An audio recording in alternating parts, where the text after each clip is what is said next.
ఈ రోజుని ఆహ్, ఋషి పంచమి.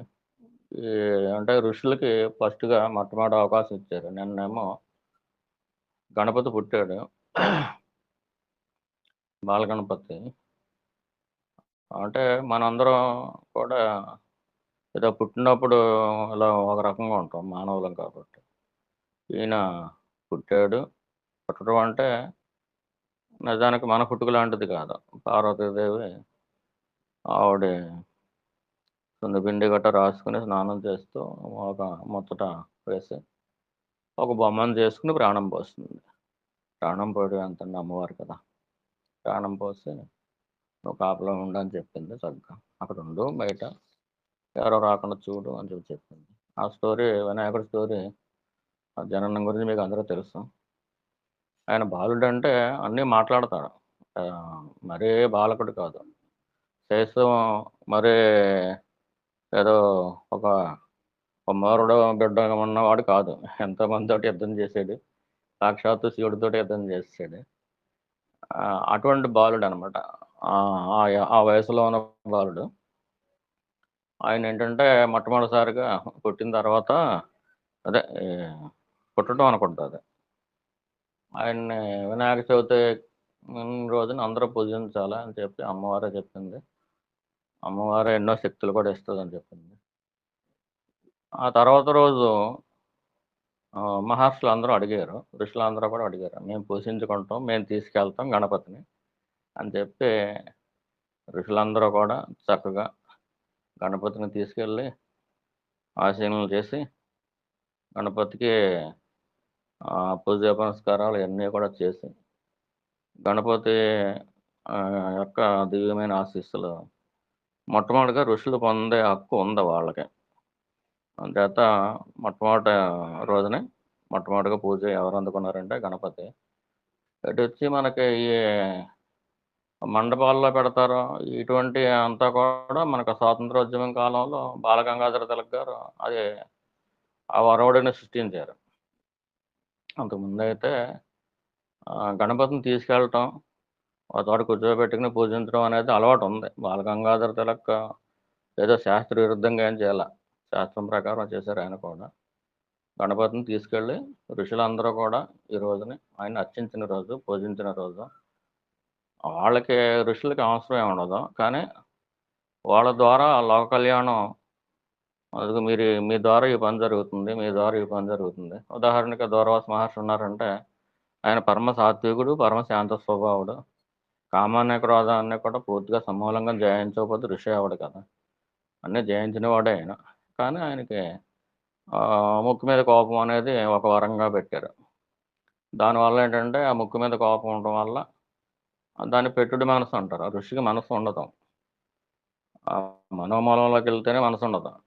ఇంకా ఆత్మగా అయిపోయిన తర్వాత తన ఆత్మనే అని తెలిసిన తర్వాత, చైతన్యమే తాను అని తెలిసిన తర్వాత ఆనందాన్ని అనుభవిస్తూ కూర్చోవటమే ఒకటే పనుంటుందింక.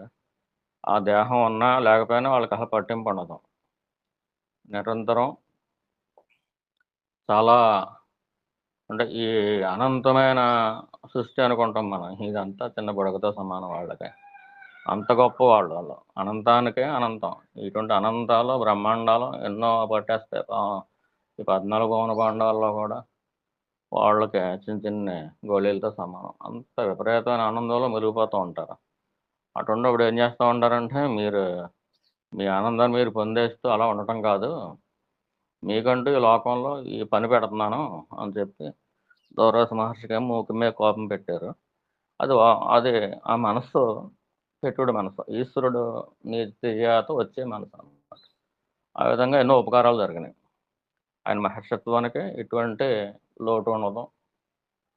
కించిత్తు కూడా ఆయన ఆ మెట్టు దిగడు. చైతన్యమే తానైపోయినోడు చైతన్యంలోంచి ఎప్పుడు జారిపోవటం అన్నది ఉండదు. జారిపోవడానికి ఏమైనా ఉంటాయి కదా! కింద పైన. ఉన్నదంతా చైతన్యమే కదా! అదే విధంగా నారద మహర్షి ఉన్నారు. ఆయనకి మన సనత్ కుమారుడు అంటే సుబ్రహ్మణ్యేశ్వరుడిగా పుట్టకముందు ఎవరైతే ఉన్నారో ఆ సనత్ కుమారుడు ఆయన ద్వారా ఈ ఓంకార తంత్రం తీసుకొని ఆయన ఆత్మజ్ఞానాన్ని పొందేశారు. పొందేసిన తర్వాత వాళ్ళని ఖాళీగా పెట్టరు. ఖాళీగా పెట్టకుండా నారద మహర్షికి ఏం చేశారు, నారాయణమూర్తి మీద భక్తినిచ్చారు. చక్కగా నారాయణ సంకీర్తన చేసుకుంటూ ముల్లోకాల్లో సంచరించాలి అనే ఒక మనసుని పెట్టి ముల్లోకాల్లో సంచరిస్తూ వాళ్ళల్లో ఈ ముల్లోకాల్లోనూ ఉన్నటువంటి అంటే దేవ దానవ మనుష్య ఈ ఈ లోకాలన్నీ కూడా ఒక క్రమ పద్ధతిలో వెళ్ళటం కోసం మనందరికీ సృష్టికర్త బ్రహ్మ అయితే కనుక నడిపించుకునేవాడు నారాయణుడు కదా. అందుచేత నారాయణమూర్తి ఎక్కడెక్కడ ఏ లోపాలు ఉన్నాయి ఏంటి అన్నీ సరిచేయడం కోసం ఈ నారద మహర్షిని ఉపయోగించుకునేవారు. అలాగే ఇంకా చాలామంది ఉన్నారు. సాక్షాత్తు శ్రీరామచంద్రమూర్తి ఉన్నారు. ఆయన ఏంటి అవతార పురుషుడు. అవతార పురుషుడు అయినప్పటికీ కూడా ఆయన మానుష రూపేణ ఉన్నాడు కాబట్టి ఆ మహాభయంకరుడు మహాశివభక్తుడు అయినప్పటికీ కూడా మహాభయంకరుడు అయినటువంటి ఆ రావణాసురుడిని నిర్జించడానికే ఆదిత్య హృదయాన్ని మరి ఇచ్చారు కదా అగస్త్య మహర్షి. ఆయన చాలా గొప్ప గొప్ప సిద్ధులు చేసి చూపించారు ఆయన. ఇటువంటివన్నీ కూడా వాళ్ళకి నిర్ణయించబడతాయి. మనం ఈ కలికాలం లెక్కేసుకుంటే మన రమణ మహర్షి గారు ఇటువంటి వాళ్ళందరూ కూడా నాన్నగారు అందరూ కూడా కొన్ని కొన్ని పనులు ఇవ్వబడతాయి వాళ్ళకి. వాళ్ళకంటూ ఏ పని ఉండదు. సర్వసంకల్ప పరిత్యాగి ఆయన వాడు యోగి. యోగులకే యోగి, యోగీశ్వరుడు వాడు జ్ఞాని. అంటే ఆ యోగం ఎలా సిద్ధించాలి, సిద్ధిస్తుంది అనేది ఆ దాన్ని ఒక డైరెక్షన్ ఇవ్వడమే కాకుండా ఆ డైరెక్షన్లో నడిపించే బలాన్ని ఇచ్చి అంటే ఎవరైతే శరణాగతి ఉంటుందో వాళ్ళకి ఖచ్చితంగా వచ్చేస్తుంది. గురువు పూర్తిగా అనుగ్రహించాలంటే కనుక గురువు పట్ల సంపూర్ణమైన శరణాగతి. అంటే గురువు పట్ల సంపూర్ణమైన శరణాగతి అంటే గురువు హృదయమే అంటే తన హృదయం అంతా గురువు అయిపోవాలి.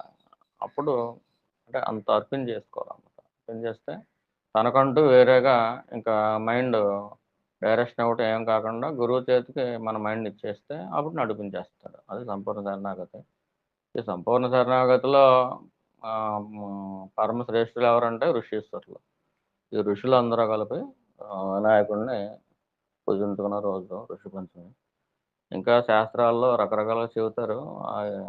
పెద్ద పెద్ద అసలైంది ఇది ఎక్కడో కానీ తగలట్లేదు మనకి. అంటే ఈ పురాణాలు ఇవన్నీ కూడా మలినం కావించబడ్డాయి. కొన్ని వేల సంవత్సరాల పాటు మన భారతదేశం ఇతరుల యొక్క అధీనంలో ఉండటం వల్ల మలేచ్చులు వచ్చి జయించడం ఇటువంటి వాళ్ళ వల్ల వాళ్ళలో తెలివైన వాళ్ళు ఏంటంటే ఏ కలియుగానికి తగినట్టుగా కొన్ని కొన్ని రాయించారు. అంచేత మన పురాణాలు కూడా ఏది ప్రక్షిప్తం, ఏది నిజమైంది, ఏది ఒరిజినల్ ఇవన్నీ కూడా చెప్పటానికి మామూలుగా చదువుకునే చదువులకి కష్టం అది. కానీ భగవాన్ దగ్గరికి వెళ్ళి అడిగితే ఆయన సరిచేసేవారు కొన్ని కొన్ని పుస్తకాలను. అది అలా కాదు ఇలా ఉండాలి. అదేంటండి ఈ వేదాల్లో కూడా ఎలా ఉందంటే అలా ఉందంటే అని అడిగితే ఆయన చిరునవ్వు నవ్వేవారు. ఇది నా అనుభవం అని చెప్పేవారు అంతే. ఆయన అనుభవంలో ఉన్నదే అన్నిటిలోనూ ఉండేది. అంటే గురువు యొక్క అనుభవమే సత్యం కాబట్టి సత్యేతరం ఏదైతే ఉందో పుస్తకంలో ఆ సత్యేతరమైన దాన్ని తీసేసుకోవాలి మనం. అంచేతే వీళ్ళ రాక కూడా కలియుగంలో అయినా సరే ఒక నాన్నగారు వచ్చినా ఒక భగవాన్ వచ్చినా ఎవరు వచ్చినా కానీ కలియుగంలో అయినా సరే ఒక గురువు అంటూ అవసరం. గురువు అంటే సద్గురువు అని అర్థం. సాధారణంగా చీకటిని పాలదోలేవాడు గురువు అని చెబుతారు. సద్గురువు అంటే సత్యానుభూతి ఉండి సత్యమే తానయ్యి ఉండి తన గురించి తానే చెప్పుకోవటం అదే సద్గురు యొక్క లక్షణం. అలాగే ఇందాక సద్గోష్ఠికి సత్య సత్సంగానికి తేడా కూడా అడిగాం. 2 తేడా అంటే మెయిన్ సత్సంగం అంటే సత్యాన్ని పొందినవాడు ఉండి చెప్పటం. అంటే ఒక జ్ఞాని చెప్పటం. మరి జ్ఞాని ఎల్లవేళలా మనకు దొరకడు కదా! కానీ రోజు ఒక గంటైనా మనం స్మరించుకుంటే బావుంటుంది. మనసు డైవర్ట్ అవ్వకుండా ఉంటుంది. ఒకళ్ళ అనుభవాలు ఒకళ్ళు చెప్పుకోవటం అనేది ఉంటుంది. అనే దాని గురించి దాన్ని సద్గోష్ఠి అంటారు. ఇది అనాదిగా ఆహ్, జరుగుతుంది. అమ్మవారు కూడా సద్గోష్ఠి ప్రియ అనే వస్తుంది. అమ్మవారికి ఇష్టం బాగా. ఎవరైతే సద్గోష్ఠిలో ఉంటారో వారు నిజాయితీగా వారి యొక్క అనుభవాల్ని పంచుకుంటూ ఉంటారో వాళ్ళంటే ఇష్టం అమ్మవారికి. అలా అంటే ఇష్టం అంటే అర్థం ఏంటి? వాళ్ళని కాపాడుతుందని అర్థం. వాళ్ళ ప్రారబ్ధాల్లో ఏమన్నా ఆహ్, మంచి చెడ్డలుంటే మంచి ఉంచి చెడుని దూరం చేయడం కోసం అమ్మవారు చేస్తా ఉంటది. అందుచేత సద్గోష్ఠి ప్రియ అని అంటారు. అలాగే సత్సంగం అంటే గనక జ్ఞానం ఉండాలి. జ్ఞాని సన్నిధి ఎక్కడైతే ఉంటుందో అది సత్సంగం. జ్ఞాని లేకపోయినా గానీ ఈశ్వర ప్రీత్యర్థం, జ్ఞానం కోసం, సత్యం కోసం 10 మంది కలిపి, నలుగురైనా కలిపి కూర్చొని దాని గురించి మాట్లాడుకుంటూ, ముచ్చరించుకుంటూ ఆనందం పొందుతా ఉంటాయి. అంతేగాని ఒకళ్ళ మీద ఒకళ్ళు అసూయ పడితే కాదు. ఆనందం పొందుతా ఉంటాయి. దానివల్ల దాని సద్గోష్ఠి ఫలితం వస్తుంది. ఆహ్, అది సద్గోష్ఠి. సత్సంగానికి, సద్గోష్ఠికి తేడా ఏంటంటే, ఆశ్రమానికి, పీఠానికి ఉన్న తేడా ఉంటుంది. మఠం. ఆశ్రమం అనుకోండి, గురువు ఎక్కడ కూర్చుంటే అదే ఆశ్రమం. ఒక చెట్టు కింద కూర్చుంటే, ఆ చెట్టు కిందే ఆశ్రమం. ఒక తడికలు 4 తడికలు ఉన్నాయనుకోండి, ఒక పాకలో కూర్చున్నాడనుకోండి, సత్యాన్ని అనుభవించినటువంటి ఆహ్, ఆ వ్యక్తి. అదే సద్గురువు. కాబట్టి సద్గురువు ఎక్కడుంటే దాన్ని ఆశ్రమం అంటారు. మరి ఆశ్రమం కానిది మఠాలుంటాయి. అంటే ఆ సద్గురువు చెప్పింది ఆశ్రమాల్లోకెళ్ళి ఎక్కడో ప్రతిసారి ఎళ్ళలేరు కదా! సంవత్సరానికోసారో, 2, 3 సంవత్సరాలకోసారో వెళ్ళేవారు పూర్వం. ఈ అడవుల్లో గట్టా ఉండేయి ఆశ్రమాలు. ఎవరైనా 2, 3 ఏళ్ళకొకసారి ఎళ్లి గురువుని దర్శించుకొని కొన్నాళ్ళు ఆశ్రమంలో ఉండి, మళ్ళీ తరబిదు పొంది, మళ్ళీ ఇంటికొచ్చిన తర్వాత ఆ గ్రామంలో దూరాన్ని ఒక కిలోమీటర్ దూరంలోనే ఎంత పూర్వం ప్రతి గ్రామం చివర కూడా మఠాలనుండేయి. ఆ మఠాల్లో కాషాయం కట్టుకున్న సాధువులు లేదా బ్రహ్మచారులు ఇటుంటోళ్ళందరూ కూడా ఉండేవారు. ఇది పెద్దవారు ఎవరైనా ఉంటే గనక వయసులో పెద్దవారు ఎవరైనా ఉంటే గనక వాళ్ళకి ఖచ్చితంగా తెలుస్తది. మా చిన్నప్పుడు మేము కూడా చూసేవాళ్ళం. ప్రతి గ్రామానికి కూడా ఆ ఊరు చివరలో మఠాలనుండేయి. మఠాలవ్వచ్చు, పీఠాలవ్వచ్చు. అవి వాటికి అక్కడ సద్గురువు ఉండకపోవచ్చు. కానీ సద్గురువుని ఆశ్రయించుకొని ఎవరైతే సాధన చేసుకుందాం అనుకుంటున్నారో, ఆ సాధకులందరూ కూడా ఆ మఠాల్లో ఉండేవారనమాట. అంటే ఆశ్రమానికి, మఠానికి పీఠం అంటే ఇంక పూజ ఖచ్చితంగా ఉంటుంది. ఒక అమ్మవారినో, ఒక అయ్యవారినో ఎవరినో ఒకళ్ళని పెట్టుకొని ఉంటారు. ఆ పీఠాధిపతి ఒకడుంటారు. ఇది సద్గురువు ఎవరినైతే భక్తులుగా ఉంటారో మీరిలా పాటించుకోండి. అమ్మవారి అనుగ్రహం జరుగుతుంది. లేతే గణపతి అనుగ్రహం జరుగుతుంది. ఏ పీఠం అయితే ఆ పీఠం అని చెప్పి వాళ్ళని కూడా ఒక ఋషే డైరెక్షన్ ఇచ్చి చేస్తా ఉంటాడు. అలాగే ఇయన్నీ గాకుండా లౌకికంగా చూస్తే పూటకోళ్ళమ్మ ఉండేది. ఊరికి మధ్య అడవుంటే ఆ అడవి ఈ మధ్యలో ఒక పూటకోళ్ళమ్మ ఉండేది. అక్కడ ఒక బావి తవ్వించేవారు. ఇయన్నీ కూడా ఆ పూటకోళ్ళమ్మ ఏంటంటే ఆ పూటకి కూడు పెట్టేదాన్ని పూటకోడు అమ్మ. పూటకోళ్ళమ్మ అంటారు. మనం డబ్బులిస్తే గనక అక్కడ ఈ గ్రామం నుంచి ఆ గ్రామానికెళ్ళాలి. లేతే ఇప్పుడు కాశీ ఎళ్తారనుకోండి. కాశీ ప్రయాణం ఎళ్తారు. వండుకునేవాళ్ళు వండుకుంటూ ఉంటారు. కొంతమంది సన్యాసులు గట్టా ఈ వండుకోవటం అనేది ఉండదు. అంచేత ప్రతి గ్రామానికి మధ్యన ఈ పూటకోళ్ళమ్మ ఉండటం వల్ల ఈ పేదరాశి వర్ధనం అని కూడా అంటా ఉంటారు. ఆవిడేంటంటే నాకు డబ్బులిస్తే అన్నం వండిపెట్టేది. ఈ కాశీ ఎళ్ళేవాళ్ళకి గట్టా. ప్రతి గ్రామానికి మధ్యన అలా ఉండేయి. ఇటు మఠాలు ఉండేయి. ఒక చోట పీఠాలుండేయి. అది కాకుండా ఇలా పేదరాశి పెద్దమ్మ వచ్చి అక్కడ గ్రామానికి మధ్యలో పూటకోళ్ళమ్మ కూడా ఉండేది. కొంతమంది ధనవంతులు ఎవరైనా ఉంటే గనక వచ్చిన వాళ్ళ దగ్గర డబ్బులేం అంటే అన్నం అనేది అమ్ముకోకూడదు. అది మన శాస్త్రంలో పెట్టిన నియమం అది. కానీ మరి ఆళ్ళు మాత్రం ఎలా బతుకుతారు? అంచేత ఎవరైనా ధనికులుంటే గనక వాళ్ళకి ఆ పూటకోళ్ళ అమ్మకి డబ్బులిచ్చి లేదా ధాన్యం ఇచ్చి ఎవరైనా వస్తే వండిపెట్టని అలా అన్నదానం చేసుకునేవారు. తర్వాత కాలంలో కలికాలం వచ్చిన తర్వాత ఇంకా అమ్ముకోవటం అనేది మొదలెట్టారు. ఇంక ఇప్పుడు ఈ రోజున హోటల్స్ కూడా ఉన్నాయి కదండీ! అది తప్పు కాదు. అని ఈ కలికాలంలో అది తప్పు కాదు.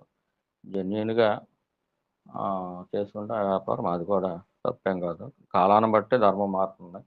అన్నం అమ్ముకోవడం అనేది ఉండదు అక్కడ. అంటే మన సాంప్రదాయంలో ఇటువంటియన్నీ ఎన్నో ఏళ్ళ నుంచి కొన్ని వేల సంవత్సరాల నుంచి అలా జరుగుతున్నాయి.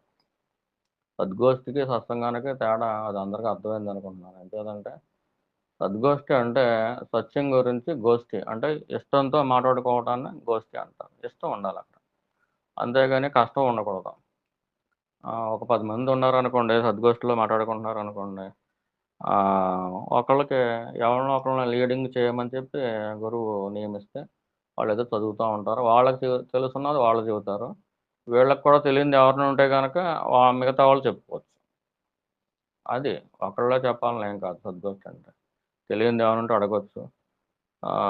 అలాగే వారికి ఎంత మేరకైతే తెలుసో అంత మేరకు మాత్రం వాళ్ళు చెప్పాలి. ఆన్సర్ ఇవ్వాలి. వాళ్ళకి తెలియనిదైతే గనక గురువు గారిని అడిగి చెబుతాను అని చెప్పి చెప్పుకోవాలి. అది సద్గోష్ఠి. అంటే అక్కడ సద్గురువు అనేది ఉండకపోయినా గానీ సత్యం గురించి ఇష్టంతో మాట్లాడుకున్నారు కాబట్టి సద్గోష్ఠి. సత్ ప్లస్ గోష్ఠి. గోష్ఠి అంటే ఇష్టంగా మాట్లాడుకోవటం. నలుగురు కలిపి ఒక విషయాన్ని ఇష్టంగా మాట్లాడుకుంటే అది గోష్ఠి అంటారు. అది రాజకీయ గోష్ఠి కాదు. వ్యవహార గోష్ఠి కాదు. గోష్ఠి అంటే ఇప్పుడు 10 మంది పండితులు కలిపి పాండిత్య గోష్ఠి జరుపుతారు. అది వేరు. అది సత్యం గురించి కాదు. కేవలం సత్యం గురించి మాత్రమే ఇష్టంగా మాట్లాడుకుంటే దాన్ని ఇష్టాగోష్ఠి అనరు. సద్గోష్ఠి అంటారు. ఇష్టంగా మాట్లాడుకోవాలి. గోష్ఠిలోనే ఇష్టం అనేది ఉంది. అది గుహ్యంగా ఏదైతే ఉందో దాని గురించి సద్గురువు చెబుతాడు. ఆ గుహ్యమైంది. ఆ గుహ్యమైన సద్గురువు చెప్పిన దాన్ని మళ్ళీ పునః మనం రిపీట్ చేసుకోవడం వల్ల ఇటు మనకి రోజుకొకసారని రిపీట్ చేసుకొని అదృష్టం అనేది నిజంగా ఒక అదృష్టమే. సద్గోష్ఠి అనేది పాల్గొవటం అనేది ఒక అదృష్టం. ఎంచేతంటే ఎవరైతే పాల్గొంటారో వారికి అమ్మవారు అనుగ్రహిస్తుంది. ఒక గంట రోజు అమ్మవారి సన్నిధిలో ఉన్నట్లు లెక్క. ఒక గంట అమ్మవారి సన్నిధిలో ఉంటే అమ్మవారు ఎంత సంతోషిస్తది. ఎంత ఆవిడ సద్గోష్ఠి ప్రియ, అలాగే వీరగోష్ఠి ప్రియ. ఇలా అనేక నామాలున్నాయి ఆవిడకి.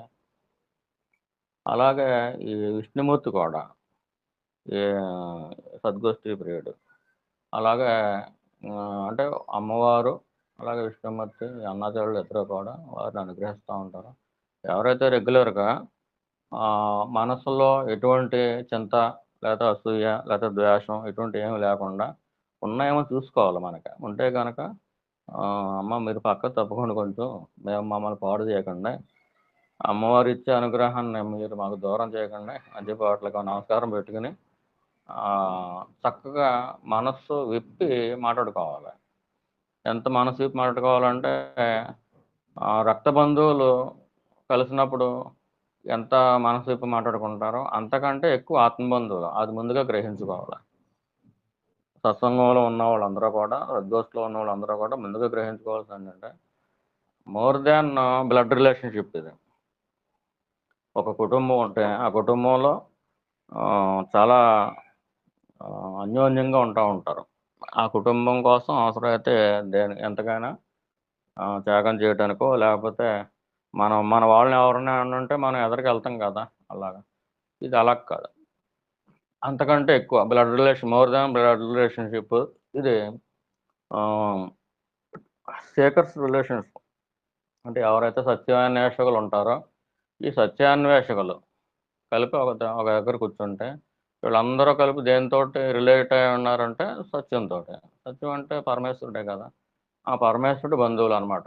అంచేత ఆత్మబంధువులని పేరెట్టారు. ఆత్మబంధుత్వం అనేది ఉపయోగించుకోగలిగితే చాలా చాలా చాలా ఉపకారం. అంచేత ఎవరైతే సద్గోష్ఠిలో ఉంటారో వాళ్ళు అసలు బయటే ఎవరిలోనూ లోపం చూడకూడదు మనం. వీళ్ళల్లో మనం లోపం చూడకూడదు. ఒకళ్ళ లోపాలను ఒకళ్ళు మనం చూసుకోకూడదు.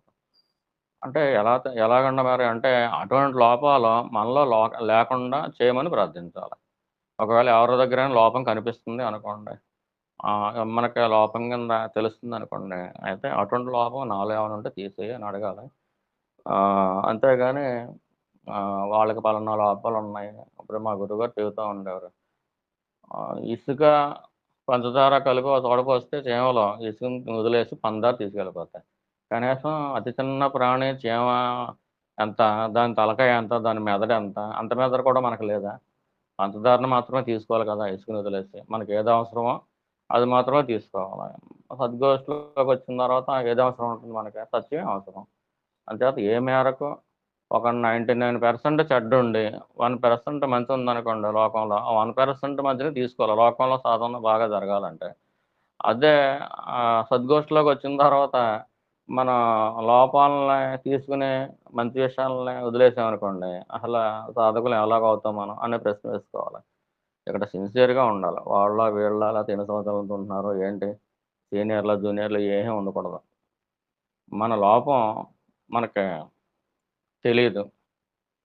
ఒక సద్గోష్ఠిలోకి వచ్చిన తర్వాత మన లోపం ఏంటో పరమేశ్వరుడు చూపిస్తున్నట్టు లెక్క.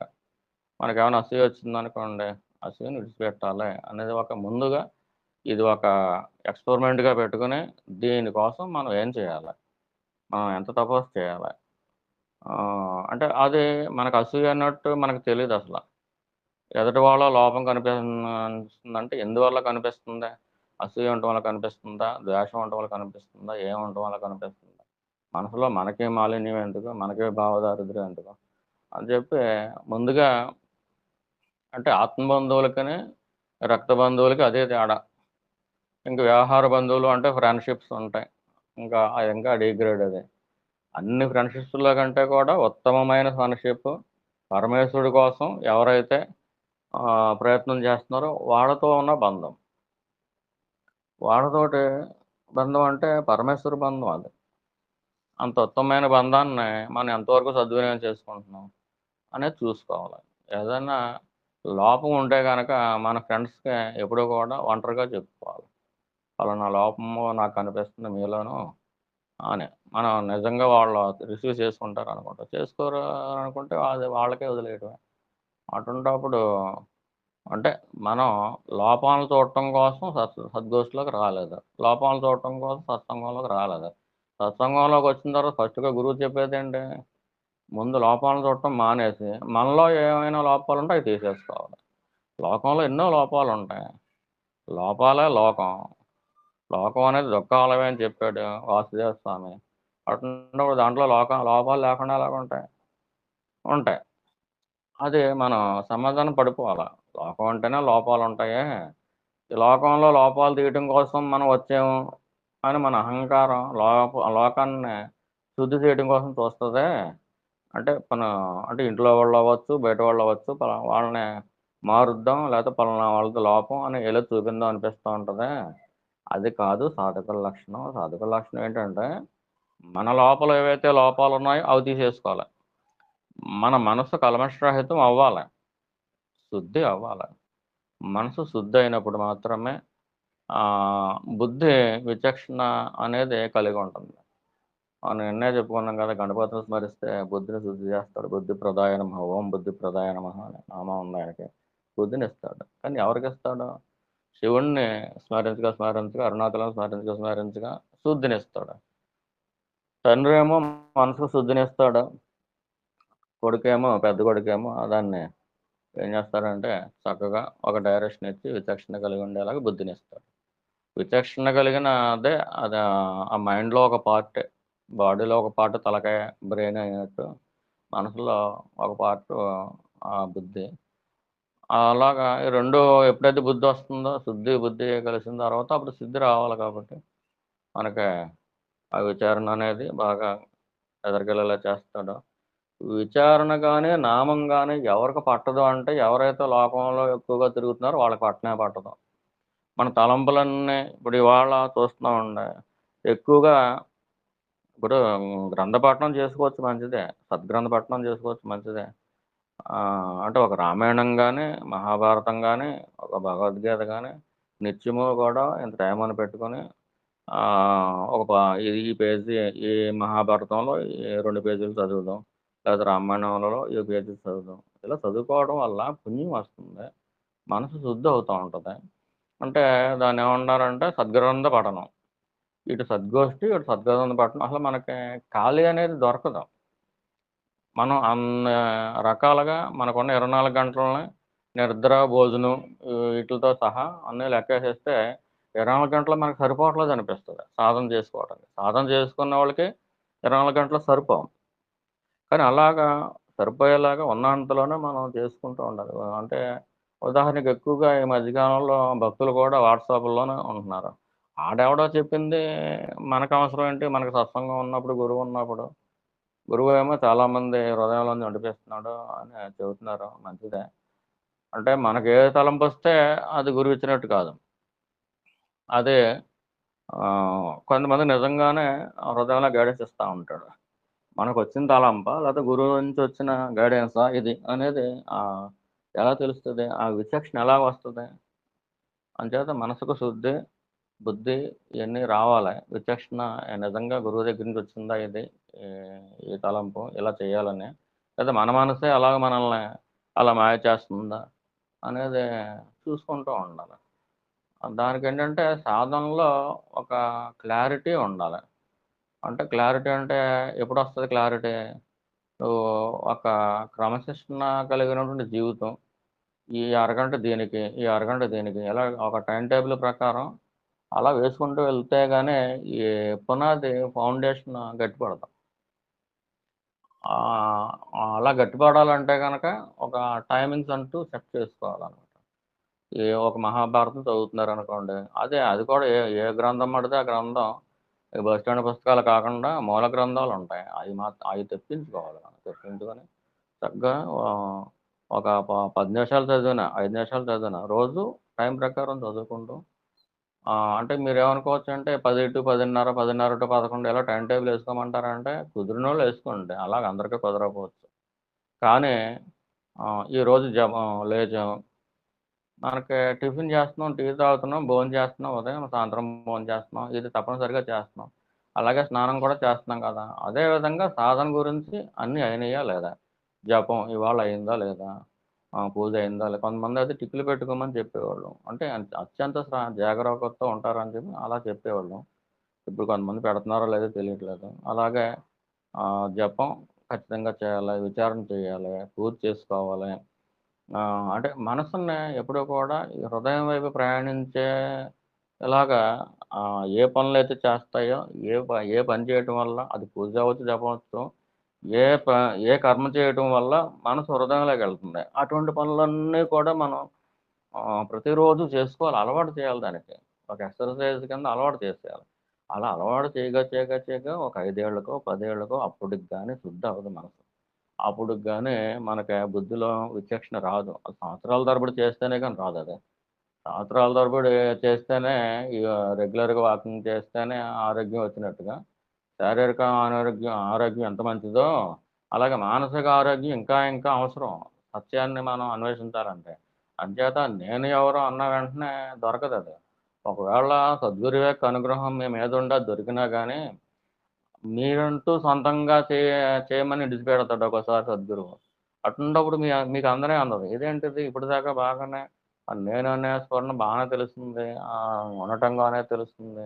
ఇప్పుడు తెలియట్లేదేంటంటే అర్థం ఏంటంటే, సైకిల్ తొక్కడం నేర్పేటప్పుడు తండ్రి ఏం చేస్తాడంటే, కొంత కొంతసేపు నడిపించిన తర్వాత ఒక్కోసారి వదిలేస్తాడు. వదిలేసినప్పుడు పడిపోతూ ఉంటాడాడు. అలా ఏటేళ్ల కాలం పడిపోకూడదు కదా! మీరు ప్రాక్టీస్ చేస్తా ఉండాలి. గురువు పట్టుకొని నడిపించినప్పుడు ఎలాగైతే మీకు అది కుదిరిందో, అలాగే గురువు వదిలేస్తాడు. ఎందుకు వదిలేస్తాడు? మిమ్మల్ని వదిలేయటం కోసం వదిలేయటం కాదు. మీకు సొంతంగా నడక నేర్పడం కోసం, సైకిల్ తొక్కడం కోసం, సాధన బాగా చేయించడం కోసం గురువు వదులుతాడు. అటువంటప్పుడు నెగ్గగలగాలి. అదే గ్రేట్ అనమాట. అప్పుడు ఒకే ఒక్కసారి మీరు అలాగా తండ్రి పట్టుకోకపోయినా గానీ, పిల్లవాడు ఎలాగైతే సైకిల్ తొక్కుకుంటూ వెళ్ళిపోగలడో, అప్పుడు నిజంగా సైకిల్ వచ్చినట్టు కదా! అలాగే గురువు మనకు రుచి చూపించడం కోసం చూపిస్తా ఉంటాడు. హృదయంలో ఏదో ఒక అనుభూతిని, ఏదో ఒకటి ఇస్తా ఉంటాడు. ఎందుకు ఇస్తాడంటే, ఇది నిజమే. ఈ మార్గం నిజమే. నిజంగా ఈ మార్గంలో వెళ్తే గనక మనం పొందగలం అని ఒక రుచి చూపించి వదిలేస్తాడు. ఇది సత్యమే, అసత్యమైనదేం కాదు. నేను రైట్ డైరెక్షన్‌లోనే ఎళ్తున్నాను అని చెప్పి మీకు హృదయానికి పట్టిస్తాడది. పట్టిస్తున్నప్పుడు పట్టుకొని సొంతంగా చేయడం కోసం ఇ ఇన్నుండాలి. ఎంతో కష్టం ఇది. అంటే మనం మనం ఎక్కడ ఫెయిల్ అవుతా ఉంటామంటే రెగ్యులర్‌గా ఒక క్రమశిక్షణగా సాధన చేయటంలో ఫెయిల్ అవుతాం. ఎంచేతంటే సంసారంలో ఉన్న తర్వాత ఏదో పనొస్తా ఉంటది. ఎన్ని పనులున్నా గానీ మనం స్నానం చేయటం మానట్లేదే. ఎన్ని పనులున్నా గానీ తిండి తినటం మానట్లేదే. ఒకవేళ ఒక్కోసారి కుదరకపోవచ్చు. అది తప్పులేదు. ఎప్పుడో ఎక్కడో ప్రయాణం అయ్యారు. మన దారిలో ఉన్నారు మీరు. భోజనం టైం అయిపోయింది. హోటల్ ఎక్కడ దొరకలేదు. హోటల్ వచ్చిన తర్వాత ఎళ్తారు. తినటం ఆపట్లేదు. లేకపోతే ఒక్కొక్కసారి స్కిప్ చేస్తారు. అలాగా ఎప్పుడో జరిగేది వేరు. అలా కాకుండా రెగ్యులర్‌గా కూడా ఒక క్రమశిక్షణ లేకుండా అంటే క్రమశిక్షణ ఎందుకు అవసరం అంటే, ఇప్పుడు సైనికులు అంత గట్టిగా క్రమశిక్షణగా అది కవాతు ఇయన్నీ చేయకపోతే ఆళ్ళకి గట్టిపడం. ఎముకలు, ఈ నరాలు, ఈ శరీరం ఇదంతా గట్టిపడతాం. అదెంత ముఖ్యమో ఆడు గట్టిపడినోడు అసలు సైనిక కవాతు ఇయన్నీ డిసిప్లిను క్రమశిక్షణగా ఇయన్నీ ఎక్సర్‌సైజులు చేయటం రానోడు, ఆ సైనికుడికి ఆడు ఏం కాపలా కాస్తాడు? కాయలేడు కదా! అలాగే మీరు కూడా సైనికుల్లాగా తయారవ్వాలి. వీరులవ్వాలి. సాధనా పరంగా వీరుల కింద మారాలి. అందుచేతే ఆ లలితా సహస్రంలో వీరగోష్ఠి ప్రియ అని వస్తుంది. వీరులంటే ఇక్కడ సాధన సంబంధించనమాట. సాధనలో వీరులయ్యారా? భీరువులుగా ఉన్నారా ఇంకాను? ఇంకా బిరువోళ్ళ కిందనే ఉన్నారా? ఎన్ని సంవత్సరాలు చేస్తే ఆ వీరత్వం వస్తుంది? వీరత్వం ఎప్పుడొస్తుంది? సైనికుడు వీరుడు ఎప్పుడవుతాడు? ఖచ్చితంగా డిసిప్లిన్ పాటించి కొన్ని సంవత్సరాల పాటు ట్రైనింగ్ తీసుకుంటాడాడు. అలా ఉన్నప్పుడే వాడిని బోర్డర్‌లో కూడా పంపిస్తారు. అలా కాకుండా మనకు మళ్ళీ పొద్దున్నే లేసి ఎప్పుడు టీ తాగుతామో తెలీదు, ఎప్పుడు భోంచేస్తామో తెలీదు. ఎప్పుడు ఒకరోజు మంత్రం చేస్తామో లేదో తెలీదు, పూజ చేస్తామో లేదో తెలీదు. ఇలా కాకుండా మనసుకి మనసు లొంగాలి. మనసనేది ఒక మహా మదపుటేనుగు అది. ఆ మహా మదపుటేనుగుని లొంగదీయాలంటే దానికి అంకుశం లాంటిది ఏంటంటే శివానుగ్రహం. ఏంటంటే అది క్రమశిక్షణతో కూడినటువంటి సాధన. టైమ్ టు టైమ్ పెట్టుకోవటం అనేది సాధనకి అవసరం. ఎక్కడో ఏ తిన్నడో ఎవరికో కుదురుతుంది అలాగా. అర్జునుల వారు ఎంతో డిసిప్లిన్డ్‌గా చేశారు కాబట్టి, ఆ తర్వాత జన్మలో కూడా ఎన్నో చేసి ఉన్నారు కాబట్టి, భక్త కన్నప్పగా తిన్నడగా పుట్టినప్పుడు ఆ సాధనలు అవసరం లేకుండా పోయింది. అంతేగాని ఏ సాధన లేకుండా, ఎటువంటి డిసిప్లిన్ లేకుండా, ఎటువంటి కఠోర శ్రమ లేకుండా ఆత్మజ్ఞానం ఇచ్చేయటానికి శివుడు అంత పిచ్చోడండి. అంత అమాయకుడా? శివుడు అమాయకుడేం కాదు. అంచేత మనం అమాయకత్వంలో ఉన్నామనుకుని అమాయకత్వాన్ని వీడాలి. వీడి మనం ఎంత డిసిప్లిన్‌తో ఎళ్తున్నాం. మనసుని ఎంతవరకు లొంగదీస్తున్నాం. లేకపోతే మనసే మనని మనం మనసు మీద స్వారీ చేయటం కాదు. మన మీదకి మనసు స్వారీ చేస్తది.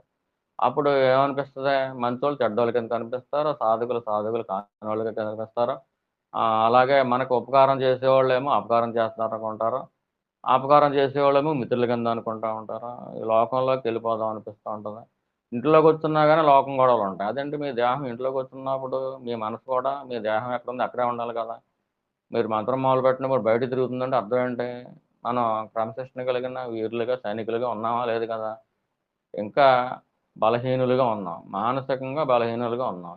మనసుని దృఢత్వం చేసుకోవటం, మనసుకి వీరత్వం రావటం అసలు ముందు దృఢం అవ్వాలి కదా! దృఢమైన తర్వాత జయించుకుంటూ వచ్చిన తర్వాత వాడిని వీరుడంటారు. రాగద్వేషాలని జయించారా? ఈ అరిషడ్వర్గాలు ఉన్నట్లు జయించారా? ఈశ్వరుడు పరీక్ష పెడతాడు. పరీక్ష పెట్టినప్పుడు వాటిని జయించారా లేదా? కామక్రోధాలను జయించారా లేదా? ఇయన్నీ జయించుకోకుండా అన్నీ జయించిన తర్వాత వీరుడవుతాడు. అప్పుడు వాడు యోగి అవుతాడు. అసలు యోగే కాకుండా యోగి యొక్క ఆ చిటారు కొమ్మ అదే ఆత్మజ్ఞానం జ్ఞాని మనం ఎప్పుడవుతాం? అసలు మన టార్గెట్ రోజుకోటి కింద మారిపోతుందేమో చూసుకోవాలి. మన టార్గెట్ ఆత్మజ్ఞానమా కాదా? ఆత్మజ్ఞానం అయితే గనక ఆత్మజ్ఞానాన్ని పొందాలంటే మనం ఏ పనులు చేస్తున్నాం? మన జీవితాన్ని ఉదయం నుంచి సాయంత్రం దాకా వరకు ఏ రకంగా గడుపుతున్నాం? అంటే అలాగంటే మరి సంసారంలో ఉన్నాం కదండీ! ఇయన్నీ చేసుకోవద్దంటే అది పిచ్చి ప్రశ్న అది. సంసారంలో ఉన్నోళ్ళ కోసమే చెబుతుంటా ఇది. సంసారంలో ఉండి సంసారానికి ఏమాత్రం అంటుకోకుండా లోకంలో ఉంటూ లోకానికి ఏమాత్రం అంటుకోకుండా మనం లోపల ఉండగలుగుతున్నామా లేదా? నామం తీసుకుంటే నామంలో ఉండగలుగుతున్నారా లేదా? అసలు నామం మీరు చేస్తున్నారనుకోండి, జపం చేస్తున్నారనుకోండి, కొంతకాలమే మీరు జపం చేస్తారు. ఆ తర్వాత మీరు చెయ్యరు. అదే మిమ్మల్ని చేస్తది. ఆ టైంకి అదొచ్చేసి కూర్చుంటది. అంచేతే ఫిక్స్‌డ్ టైము అని చెప్పి ఈ గురువులందరూ కూడా మోతెత్తిపోతూ ఉంటారు. ఆత్మజ్ఞాని అనేవాడు ఎవడైనా సరే ఆ ఫిక్స్‌డ్ టైమ్‌లో చేసుకోవాలి. ఒక సదాచారము అంటే ఒక ఒక టైంకి ఒక పని చేస్తా ఉంటే, అది ఆ మనసు మీద ముద్ర పడతా ఉంటే కొంతకాలం అయిపోయిన తర్వాత మీరు ఏదో నిద్రపోతున్నారు అనుకోండి. ఉదాహరణకి ఉదయం 7-8 పూర్తి చేసుకుంటున్నారు అనుకోండి. లేదా 6-7 పూర్తి చేసుకున్నారు. ఒక ఉదాహరణ తీసుకుందాం. 6-7 పూర్తి చేసుకున్నారు అనుకోండి. ఏదో పెళ్ళికి వెళ్ళొచ్చారు. ఇంక తప్పదు అది. ఇంట్లో కార్యక్రమం వెళ్ళొచ్చారు. వెళ్ళొచ్చేసిన తర్వాత ఆ టైంకి మీరు పడుకున్నారు అనుకోండి. 6-7 మీకు పూజ చేస్తున్నట్టు కల వచ్చేస్తుంది. అదే ఆ కలలో జరిగిన పూజ కూడా స్వీకరిస్తాడు స్వామి. మీరు నిద్రపోయినా గానీ పూజ చేసినా ఆ ఫలితం వచ్చేస్తది. అది ప్రసాదం అది. అలా ఉంటున్నామా మనం లేదా? రోజు పొద్దున్న టీ తాగే అలవాటు ఉందనుకోండి. ఆ టీ తాగటానికి అవకాశం లేకుండా నిద్రపోతున్నారనుకోండి. ఆ నిద్రలోకి టీ తాగుతున్నట్టుగా మనసు కలగంటది. అంటే మనస్సు అలా నియంత్రించబడిందని అర్థం అక్కడ. కలలోకొచ్చేసిందంటే మనస్సు ఇలా నియంత్రించబడింది. 7 గంటలకు టీ తాగటం అలవాటు కాబట్టి, మనం నిద్దట్లో ఉన్నా గానీ టీ తాగేస్తుంటే దానికి స్వప్నం వచ్చేస్తుంది. దాని పని అది చేసుకుపోతుంది. అంటే అర్థం ఏంటి? టీ తాగటం అనేది భౌతికమైన చర్య. అంటే వ్యవహారికంలో జరుగుతుంది. కానీ అది చేయగా ప్రతిరోజు అదే పని చేస్తే గనక కల్లో కూడా టీ తాగినట్టు వచ్చేస్తుంది. అంటే మానసికంలోకి వెళ్ళిపోయిందది. శారీరకంలోంచి మానసికంలోకి దూసుకుంటూ వెళ్ళిపోయింది. కిందకి దిగుతూ వెళ్ళిపోయింది. అలా కిందకి చొచ్చుకుంటూ వెళ్ళిపోగా అది ఎక్కడికెళ్తున్నది? హృదయంలోకెళ్తుంది. శరీరం శరీరం అలవాటు మనసులోకి దిగి, ఆ మనసులో ఉన్న అలవాటు హృదయంలోకి దిగుతుంది. ఈ కాఫీ తాగటం అలా కలొచ్చేస్తుంది. అప్పుడు పూజ కూడా అలా కలొచ్చేస్తుంది. అంటే మనసుకి అంత అలవాటు చేస్తే దాన్ని ఏమంటారంటే సంస్కారము అంటారు. అంటే అలవాటు కాబడినటువంటి సదాచారాన్ని సంస్కారం అంటారు. అంటే మనం అలవాటు చేయాలి దానికి. ఈ రోజుని ఎక్కువ మంది ఫెయిల్ అవ్వడానికి కారణం ఏంటంటే, అభ్యాస యోగం లేకపోవటం. భగవంతుడు భగవద్గీతలో మనకే చెబుతాడు. అభ్యాస యోగేన కౌంతేయ అని చెబుతాడు. అంటే అభ్యాసము కూడా ఒక యోగమే అని మనం గమనించట్లా. అసలు అభ్యాసం అనేది లేకుండా, ప్రాక్టీస్ అనేది లేకుండా అసలు ఏది మనం సాధించలేం. వ్యవహార జీవితంలో కూడా సాధించలేం. ఆళ్ళదుద్దట అనేది అభ్యాసం కింద పెట్టకపోతే పలక మీద రుద్దకపోతే మనకు అఆలు రావు. అలాగే ఏ పనైనా సరే మనం అభ్యాసం చేయకపోతే గనక రానే రాదు. అభ్యాసం. అప్పుడు ఏమవుతుంది? సులువైపోతుంది. అభ్యాసం కూసు విద్య. మనం నేర్చుకోబోయేదాన్ని సులువు చేసేస్తుంది అభ్యాసం అనేది. ఒక అలవాటు కింద మారిపోవాలి. ఇంకా మనకు అలవాటు కింద మారలేదు, సంస్కారం కింద మారలేదు అంటే గనక మనం ప్లాట్‌ఫారం ఇప్పుడు విమానాలు దిగుతాయండి. పెద్ద విమానం దిగాలి. తార్ రోడ్డు మీద దిగితే రోడ్డు పాడైపోద్ది, విమానం పాడైపోద్ది. అంచేత ఏం చేయాలి? విమానాశ్రయాలు కట్టడానికి ప్రత్యేకమైన సిమెంటు, ప్రత్యేకమైన పేమెంట్లు ఇయన్నీ ఉంటాయి. అయి బాగా కాస్ట్‌లీ అది. ఆ కాంట్రాక్ట్ పెద్ద కోట్ల మీద ఉంటదది. అంటే మామూలుగా తార్ రోడ్డు మీద దిగితే కుదరదు. కంకర రోడ్డు మీద అసలు దిగదు. పెద్ద విమానాలుంటాయి. మరి ఇది ఎంత పెద్ద విమానం ఇది? ఆత్మజ్ఞానం అనేది అనుభూతి అనేది ఎంత బరువైందది. ఈ సృష్టికి అతీతమైంది. అది ఎంత బరువైందది. మన మనస్సు ఎంత పవిత్రత చెంది ఉండాలి. ఎంత ప్యూరిటీ ఉండాలి. మనం ఆ విమానం దిగటానికి ఎంత కఠినమైన ప్లాట్‌ఫార్మ్ ఉంటే అంత తేలిగ్గా దిగ్గలుగుతదది. ఈ ప్లాట్‌ఫార్మ్ తట్టుకోగలగాలి కదా! ఆత్మజ్ఞానమో అని చెప్పి అంటూ ఉంటారు. అనుభూతి సూది మన మీద ఎంతైతే నీటి బిందువు పడుతుందో అంత అనుభూతిని మనకిచ్చినా గానీ, మనం ఏస్తున్న ఏషాలకే, మన ఇంద్రియాలు ఏస్తున్న ఏషాలకే, మనం నలుగురిలో తిరుగుతున్న దానికి, నలుగురితో మాట్లాడుతున్న మాటలకి, ఏ కఠినమైన క్రమశిక్షణ లేని జీవితం గడుపుతున్న మనకే ఒక్క చిన్న అంత సూది మన మీద ఎంతైతే పడుతుందో నీటి బొట్టు అంత సుఖాన్ని ఇచ్చాడనుకోండి మనం తట్టుకోలేం. మన దేహం తట్టుకోలేదు. అసలు అది గమనించవలసినది. అదే దాని యొక్క లోతేంటి? దాని యొక్క వెయిట్ ఏంటి? ఆ తూకం మనకు సరిపోతుందా లేదా? పరమేశ్వరుడు దయామయుడు. ఇచ్చేస్తాడు చూస్తాడు. గురువు ఎప్పుడు ఈళ్ళు సిద్ధమవుతారా? ఎప్పుడు సిద్ధమవుతారా? మన పని అవగొట్టేసుకుందాం మనకు అప్పగించాడు పరమేశ్వరుడు ఈళ్ళని. ఈళ్ళని తొందరగా పాస్ చేసేద్దామని గురువు చూస్తా ఉంటాడు. మరి శిష్యుడు ఏం చేయాలి? శిష్యురాలు ఏం చేయాలి? అసలు ముందు పేమెంట్‌ని విమానం దిగుదామంటే బురద కింద ఉంది. ఇంకెక్కడ దిగుతది? దిగితే విమానం పోద్దని చెప్పి దింపడం. అంచేత మన లోపల ఏమన్నా చెత్త, చెదారం, బురద ఇటువంటివేమన్నా ఉంటే గనక తీసేసుకోవాలి. అంటే మన లోపల అంటే మన మనసు లోపల. మన లోపల ద్వేషం ఉందనుకోండి బురద, చెత్త చెదారం ఉందనుకోండి అదే బురద. ఈ ఇప్పుడు కొండల మీద, గుట్టల మీద అయినా విమానం దిగమంటే ఎలా దిగుతుంది? కఠినంగా ఉంటుంది శిల. కానీ అక్కడ అన్నీ చెత్త చెదారం ఉంది, రకరకాల ముళ్ళు ఉన్నాయి, రకరకాల చెట్లు ఉన్నాయి. మరి అది కూడా శిల గట్టిదే. కానీ దాని మీద దిగుతుందా? ఆ చదును చేయాలి కదా! విమానం దిగడానికి చదును చేయాలి కదా మనం. అంచేత మన మనసాన్ని ప్లాట్‌ఫార్మ్‌గా తయారు చేసుకోవటమే భగవంతుడి యొక్క అనుగ్రహం ఇచ్చినప్పుడు. మనం తట్టుకుంటామా? తట్టుకోమా? మనం ఎంతసేపు కూడా మానవుడి యొక్క ఏంటంటే ఆశ ఏంటంటే ఆశ పడటం తప్పేం కాదు. కానీ దానికి తదనుగుణంగా మనం తయారై ఉన్నామా లేదా? తయారై ఉండటం కోసం ఈ సాధన అంతాను. మన మనసును మనం తయారు చేసుకోవాలి. ఆ స్ట్రాంగ్ ప్లాట్‌ఫార్మ్ తయారు చేసుకోవాలి మనం. దానికోసం కష్టపడాలి మరి. ప్లాట్‌ఫార్మ్ ఊరికనే వచ్చేస్తుందా? ఎంతమంది కూలీలు చేయాలి? ఎంత కఠినంగా ఉండాలది. ఐరన్నే కాకుండా, కాంక్రీటే కాకుండా బలమైన ఐరన్ వాడతా ఉంటారు విమానాల్లో. ప్లాట్‌ఫార్మ్‌కి దాన్నేదో అంటారు. పేవ్‌మెంట్ కాదు, ప్లాట్‌ఫార్మ్ కాదు, విమానాశ్రయంలో ఉండేదాన్ని ఏదో అంటారు. దానికి మనం రెడీ అయ్యుంటేనే మనకి ఆత్మజ్ఞానం తాలూకు చిన్నులైన ఇస్తాడు. ఈలోపు మనం రెడీ అయినా అవ్వకపోయినా ఏం చేస్తాడంటే, మన ప్లాట్‌ఫార్మ్ లేదు. కానీ అనుభూతి వచ్చింది. ఎలా వచ్చింది? నీకు అది రుచి చూపిస్తే దాంట్లో ఉండగలుగుతావు నువ్వు. దానికోసం ప్రయత్నం చేస్తావు అనే ఒక సదుద్దేశంతో గురువు రుచి చూపిస్తా ఉంటాడు. తనలో ఉన్న అదే కొంచెం తీసి రుచి చూపిస్తాడు. వీళ్ళు కొంచెం పొందేలాగా ఉన్నారో కొంచెం తెలియపరిస్తే బావుంటది అని గురువు యొక్క దయ వల్ల కొంచెం రుచి చూపిస్తాడు. రుచి చూపించిన తర్వాత మనం ఏమనుకుంటాం? అది మన సాధన వల్ల వచ్చేసిందనుకుంటాం. ఏంటి చేసేసారు సాధన? మన లోపల ఉన్న రజోగుణం మనకు తెలియట్లేదా? మన లోపల ఉన్న తమోగుణం మనకు తెలియట్లేదా? కనీసం సత్వగుణమే అన్నీ పొద్దున్నుంచి సాయంత్రం వరకు కూడా సత్వగుణంతోటే ఉంటున్నామా? రజోగుణం నటిస్తా ఉంటారు. ఎవరు? ఋషులైన వారు నటిస్తూ ఉంటారు. అలాగే యోగులైన వాళ్ళు కూడా ఒక్కొక్క దశలో నటించొచ్చు. అంటే ఉదాహరణకేంటంటే మీకు కోపం వస్తుందనుకోండి. మీ లోపల కోపం ఉండదు. కానీ ఆ సందర్భానుసారం కోపం నటించాలి. నటించారా లేదా అనేది మన లోపల మనకు తెలిసిపోతూ ఉంటది. ఆ స్థాయి వచ్చిందా లేదా మీకు? అటువంటప్పుడు కోపం నటించొచ్చు తప్పులేదు. నటన వేరు, జీవించడం వేరు. మనం కోపాన్ని జీవించేస్తున్నాం. ఆ బ్లడ్‌లో మార్పులొచ్చేస్తున్నాయి. బీపీలొచ్చేస్తున్నాయి.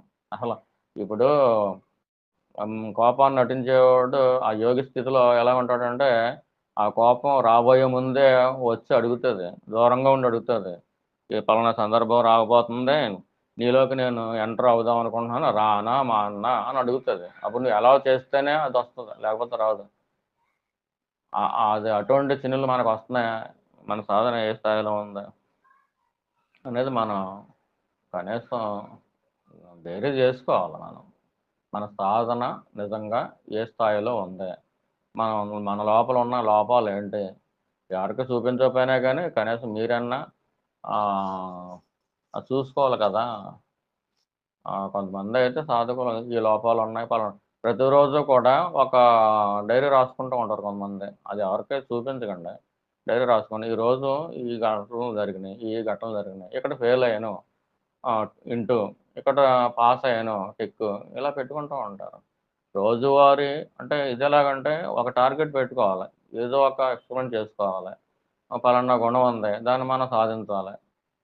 ఈ అరిషడ్ వర్గాలే ఇప్పుడు అక్కడి దాకా ఎళ్ళక్కర్లేదు. అరిషడ్ వర్గాల్లోకి అంటే కామము, క్రోధము, మోహము, లోభము, మదము, మాత్సర్యము ఆటిల దాకా ఎళ్ళక్కర్లేదు. కనీసం రెండే రెండున్నాయి రాగద్వేషాలు. రాగద్వేషాలకే రాగద్వేష వియుక్తైస్తు అని చెప్పాడు. అంటే ముందుగా రాగద్వేషాల నుంచి బయటకు పడాలి. ఇష్టాలు, అయిష్టాల నుంచి బయటపడ్డామా, ఈ టార్గెట్ పెట్టుకొని దీన్ని ఒక ఇది వచ్చే వరకు అంటే ఈటిలోంచి బయటపడే వరకు కూడా మనం సాధన చేసుకుందాం. ఆ టార్గెట్ పెట్టుకున్నారనుకోండి, మన ఇష్టాలేంటి చూసుకుంటా ఉంటాం. అయిష్టాలేంటి చూసుకుంటా ఉంటాం. ఎవరి మీద ద్వేషం కలుగుతుంది, ఎవరి మీద ఎక్కువ ఇష్టం కలుగుతుంది. ఎంచేతంటే ఎవరి మీదైనా ఎక్కువ ఇష్టం కలిగినా మీకు మళ్ళీ ఆళ్ళు వచ్చే జన్మలో కలిసిపోతారు. ఎవరి మీదైనా ఎక్కువ ద్వేషం వచ్చినా గానీ, అంటే ఎక్కువ అని కాదు ద్వేషం వచ్చినా గానీ, వచ్చే జన్మలో మీరు ఆళ్ళకి సిద్ధమైపోతారు. అది ఈశ్వరుని నియతి. అందుచేత మళ్ళీ జన్మ తీసుకోకుండా ఉండాలంటే ఎవరి మీద ఇష్టమో పెంచుకోకూడదు, ఎవరి మీద అయిష్టమో పెంచుకోకూడదు. రాగములోంచి బయటపడాలి, ద్వేషములోంచి కూడా బయటపడాలి. అలా బయటపడితేనే అప్పుడు వాడిని యోగి అంటారు. కనీసం ఈ రాగద్వేషాలనే ఒక్క రెండే 2 ఈ పాయింట్లు తీసుకొని, వీటిల్లో వీటిలోంచి బయటపడదాం, మన యోగులు అవుదాం. యోగ అర్జున నువ్వు యోగి కమ్ము, నువ్వు అప్పుడు నువ్వు అంటే నాకు ఇష్టం అని చెప్పాడు. అంటే అరిషడ్ వర్గాల దాకా తర్వాత వెళ్దాం. అసలు ముందు ఈ ఇంత చిన్న ఎక్స్పెరిమెంట్ మనం టార్గెట్ పెట్టుకున్నాం అనుకోండి, దీనికి నెల పట్టవచ్చు కొంతమందికి, కొంతమందికి 2 నెలలు పట్టవచ్చు, 3 నెలలు పట్టవచ్చు. అంటే ఒకసారి మనం పాస్ అయిపోయాం అనుకుంటూ ఉంటాం. కానీ మళ్ళీ ఒకసారి మనం పాస్ అవ్వలేదు, ఫెయిల్ అయ్యాం. అంటే ఎవరి మీదైనా ఇష్టం ఉంటే ఖచ్చితంగా మళ్ళీ పడతారు. ఎవరి మీదైనా అయిష్టం అంటే రాగము అంటే ఇష్టం, ద్వేషం అంటే అయిష్టం. అంటే ఇష్టము, అయిష్టము అంటే అర్థం చేసుకోవడం కోసం అలా చెబుతున్నాం. కానీ ఇప్పుడు సపోజ్ ద్వేషం అంటే అయిష్టం అని చెప్పుకున్నాం. కేవలం ఒక దాని మీద అయిష్టం ఉన్నంత మాత్రాన ఆ ద్వేషం కింద మారిపోదు. అయిష్టత అనేది ఎందువల్ల వచ్చింది? ఒక కారణం ఉంటుంది. అంటే నీ మనసు ఒకళ్ళని ఒక రకంగా ఉండాలని కోరుకుంటుంది. వాళ్ళు ఆ రకంగా లేరు. అంటే వాళ్ళు ఎలాగ ఉండాలో నిర్ణయించడం కోసం నువ్వొచ్చావా? నువ్వు ఎలాగుండాలో సాధన చేసుకోవడం కోసం నువ్వు భూమి మీదకొచ్చావా? అంటే ఆ ద్వేషం రూపంలోకి వెళ్ళిపోతుందది. అంచేత వాసుదేవుడు వాడింది రాగద్వేషాలనే మాట. అర్థం చేసుకోవడం కోసం ఇష్టం, అయిష్టం అని చెప్పి తెలుగులో చెబుతూ ఉంటారు. కానీ ఆ టెర్మినాలజీ కరెక్ట్. వాసుదేవుడు వాడింది రాగము. అంటే మీకు తెలిసిపోతుంటది ఒకళ్ళ మీద రాగం ఉంటుంది. అంటే ఒక మధురత్వంతో కూడినట్టుగా ఉంటది. అది మీ మనసుకి మాత్రమే తెలుస్తూ ఉంటది. ఒక్కొక్కళ్ళ మీద ఇష్టం ఉంటుంది. అది కేవలం ఇష్టం అని కాకుండా సపోజ్ మీకు టిఫిన్‌లో ఏ టిఫిన్ ఇష్టం అంటే ఏ పెసరట్టు అంటారనుకోండి. ఇంకా నాకు పెసరట్టే కావాలి అనేది వేరు. పెసరట్టు అంటే ఒక రుచిగా ఉంటుందని వేరు. మాకు అదే కావాలని ఆళ్ళే తలంపుకొస్తున్నారనుకోండి, మీరు శివమంత్రం చేస్తున్నారనుకోండి, శివుడితో పాటు ఆళ్ళు కూడా సిద్ధమవుతారు. అలా కాకుండా ఎవరి మీదైనా సరే ద్వేషం ఉందనుకోండి, అయిష్టత ఆ లెవెల్స్ మనసులో నిండిపోతాయి. అయిష్టత అని వాళ్ళ తలంపొస్తేనే చిరాకు అన్న టైపులో, వాళ్ళు చూస్తేనే చిరాకు అన్న టైపులో తయారైపోయిందనుకోండి, అప్పుడు మీరు శివమంత్రం చేసుకున్న గురువు ఏదో మంత్రం ఇచ్చారు అని చెప్పి శివమంత్రం చేసుకున్నారనుకోండి, అప్పుడు ఏమవుతుంది? శివుడితో పాటు ఆళ్ళు కూడా మీ మనసులో సిద్ధం అవుతా ఉంటారు. ఎందుకు ఆ పనికిమాలోళ్ళందరిని మీ మనసులో మోయటం ఎందుకు? అందుకని భగవంతుడు ఏం చెబుతాడు? ఎవరి మీద ఇష్టము పెంచుకోవద్దు, అయిష్టం పెంచుకోవద్దు. రాగము పనికిరాదు, ద్వేషము పనికిరాదు. ఎప్పుడు ఎవరు కావాలంటే, నేను నీకు కావాలంటే గనక నువ్వు నన్నే ఇష్టపడు. కనీసం నీళ్ళన్నా ఇవ్వు రోజు అని అడుక్కున్నాడు భగవద్గీతలో. ఆ మాట అంత పెద్ద ఆయనతో అనకూడదు. కానీ భక్తులైన మీకు ఆ విధంగా చెబుతాను గానీ అర్థం కాదని చెబుతున్నాను. నాకు పుష్పం ఇయ్యి, తీసుకుంటాను. ప్రేమతో, భక్తితో ఇయ్యి. ఫలమైనా ఇయ్యి. ఏమీ లేకపోతే నీళ్ళైనా ఇయ్యి. నాకివ్వు అని అడుగుతున్నాడు. అడిగేయడం అంటే అర్థం ఏంటి? మనల్ని బాగు చేయడం కోసం ఆయన మనల్ని అడుక్కుంటున్నాడు. మనల్ని బాగు చేయడం కోసం. మనం కనీసం రోజు నీళ్ళైనా ఇస్తున్నామా? మన దేహానికి మనం ఇచ్చుకుంటున్నాంలెండి. పరమేశ్వరుడికి ఏమైనా అభిషేకం చేశామా? పోనీ దేవుడి పటానికి ఒక పుష్పం అంటూ పెట్టామా? ఆ పటం ముందు ఆ పుష్పం పెట్టినప్పుడు కూడా ఇంకోటేదో తలంపు. లేదా ఇంకోటేదో కోరిక. ఇది మన పరిస్థితి. మరి ఎన్ని సంవత్సరాలు చేస్తామండి ఇలా సాధన? పరమేశ్వరుడి పటం ముందు ఆ పరమేశ్వరుడిని స్మరించుకొని సపోజ్ వెంకటేశ్వర స్వామి పటం ఉంటుంది. ఓ పుష్పం పట్టుకెళ్ళి రోజు పెడుతున్నారనుకోండి. ఏవండీ మాకు మేము అపార్ట్మెంట్‌లో ఉంటాం, పుష్పాలు దొరకవు అంటే, డబ్బులుంటే కొనుక్కో. లేదంటే పోనీ మొక్కలేసుకొని పెంచుకో. ఆ టెర్రస్ మీద ఎక్కడో పెంచుకో. ఎందుకు పెరగవు? అంటే ఏదోటి ఇవ్వటం అనేది ఇస్తే ఆయన అనుగ్రహించడానికి సిద్ధంగా ఉంటాడు. నీ దగ్గర పుష్పాలు లేకపోతే కనీసం నీళ్ళన్నా ఇవ్వంటున్నాడు. ఇచ్చావా మరి నీళ్ళైనా? ప్రతిరోజు ఇస్తున్నావా? అంటే ఆ 3 అంటే 3 అనే కాదు. ఫలం, పుష్పం, తోయం ఈయన అలా చెప్పాడు. తోయం అంటే జలం. ఈ ఇలా చెప్పాడంటే నాకు ఇవ్వటం అనేది అలవాటు చేసుకో.